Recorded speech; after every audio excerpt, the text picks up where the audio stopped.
Remember those 1980s products that promised the world but ended up flopping harder than a disco ball in a library? It was a decade of boundless optimism, where companies believed any dream was possible. And sometimes those dreams turned into spectacular, unforgettable failures. Subscribe and join us as we revisit the biggest product flops of the decade, from fashion faux pas to technological disasters, and figure out what went so wrong. Community. New Coke. The taste of betrayal. Let's start with a true legend, the marketing fiasco that business schools still study today. New Coke. In 1985, facing slipping sales against Pepsi's sweeter flavor, the Coca-Cola Company made a monumental decision to change its nearly century-old secret formula.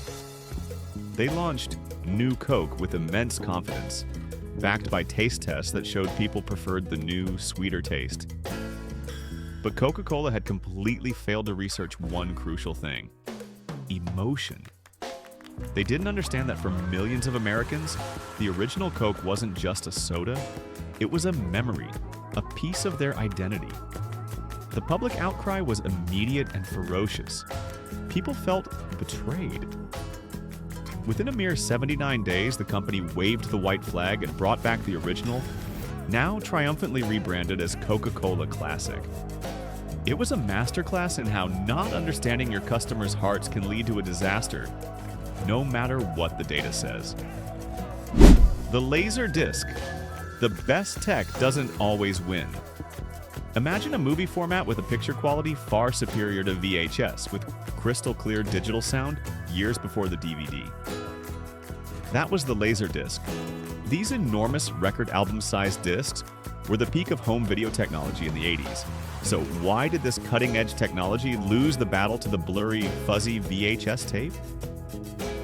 The Laserdisc was a classic example of a product that was technically brilliant, but practically flawed. The players and the discs were incredibly expensive. You couldn't record your favorite television shows on them, and perhaps most annoyingly, you often had to get up and flip the giant disc over halfway through the movie. VHS, on the other hand, was cheaper, simpler, and you could record on it. The laser disc taught us a valuable lesson.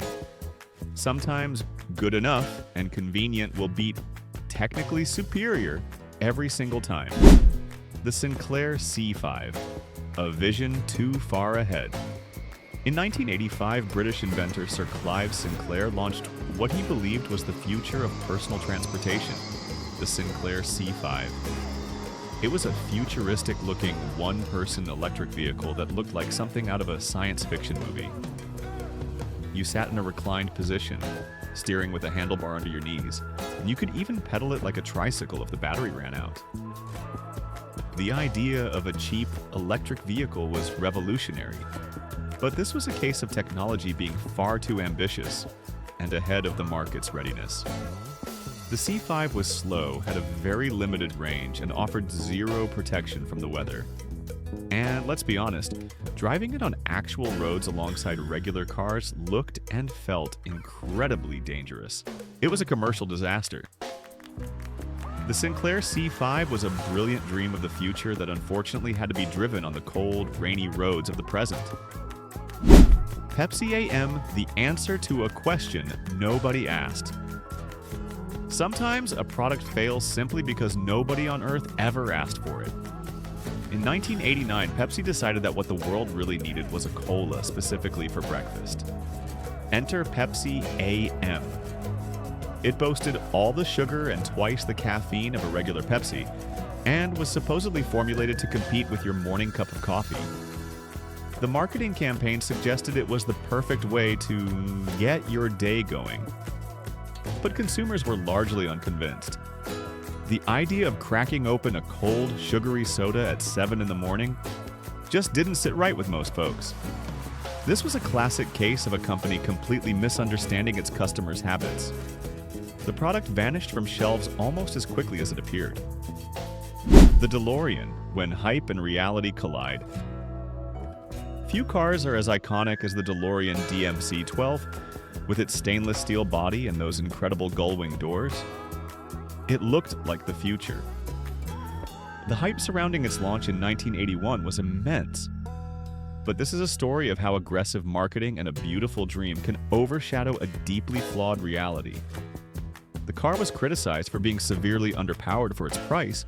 It was plagued with build quality issues, and the company itself was in constant financial trouble. The story culminated in the arrest of its founder, John Delorean, in a drug trafficking sting in an attempt to save his company. The Delorean was a commercial disaster long before Back to the Future made it a movie legend. The Delorean was a beautiful car that couldn't quite hit 88 miles per hour in the sales charts, but it sure made a dent in cinematic history. Shoulder pads. The fashion that got too big. Let's talk about fashion. In the 1980s, shoulder pads were the epitome of power dressing. For women entering the workforce, they were a kind of armor, creating a strong, confident silhouette. And for a while, they looked sharp. But this was a trend that became a victim of its own success, growing to cartoonish proportions.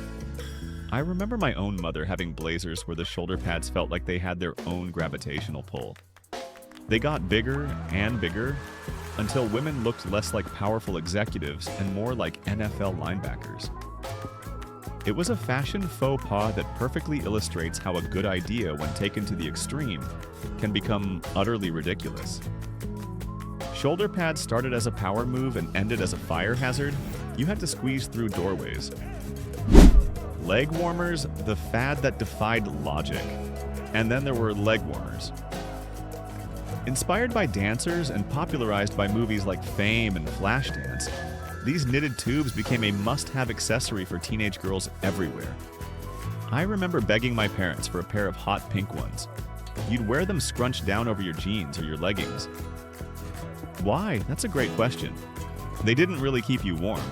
They served no practical purpose whatsoever. They were pure fashion, a colorful, unnecessary accessory that screamed, "I have seen Flashdance and my life is now different." The failure of leg warmers wasn't commercial. It was a failure of logic, a trend so absurd it could only have existed in the 80s. Leg warmers, the perfect accessory for when your ankles are freezing, but the rest of your leg is feeling just fine. Thank you. The mullet, a hairstyle of two minds. And we can't talk about 80s fashion failures without mentioning the most mocked and strangely beloved hairstyle of the decade, the mullet. Business in the front, party in the back. This wasn't just a haircut, it was a lifestyle. It was everywhere. Worn by rock stars, hockey players, and even your uncle at the family barbecue. It was a hairstyle that defied all logic and fashion sense, attempting to be both respectable and rebellious at the same time, and arguably succeeding at neither. The mullet is a perfect example of a trend so deeply tied to its era that it has become a timeless punchline. The mullet, the one hairstyle that let the world know you had a job to go to, but you were also ready to rock out in the parking lot afterwards. The Nintendo Power Glove. In 1989, Nintendo released what looked like the ultimate video game accessory from the future, the Power Glove. The marketing was aggressive, and a whole movie, The Wizard, was basically a 90-minute commercial for it. It promised a new world of virtual reality where you could control your games with a simple wave of your hand. I remember seeing it in magazines and thinking it was the coolest thing I had ever seen. The reality? It was a technological disaster. It was clumsy, unresponsive, and incredibly difficult to use. The games designed for it were terrible. It was a classic example of hype completely overshadowing a product that just didn't work. The Power Glove was so bad it made you want to go back to using a regular controller. It was a lesson in how even a beloved company can overpromise and underdeliver. The Atari video music. And finally, a deep cut. Before MTV, how did you see your music? In 1977, Atari released one of the strangest video game consoles ever made, the Atari Video Music. It wasn't a game.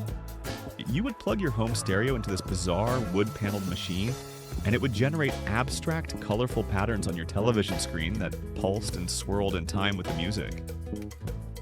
It was an early music visualizer. The problem was the patterns were often just chaotic, ugly messes of color. It was an overly ambitious idea that failed because it was both too weird for the mainstream and not sophisticated enough for serious audiophiles. It was quickly discontinued, becoming a forgotten, baffling footnote in tech history. The Atari Video Music, a machine that turned your favorite rock anthems into a confusing, psychedelic screensaver. And nobody asked for it. From failed sodas to futuristic cars and questionable hairstyles, the 80s were full of big swings and spectacular misses. But these failures are more than just funny memories. They're important reminders that innovation is a messy process, and for every brilliant success, there are a dozen ideas that just didn't quite make it. What was your favorite 80s flop? Let us know in the comments below, and thanks for taking this trip down memory lane with us.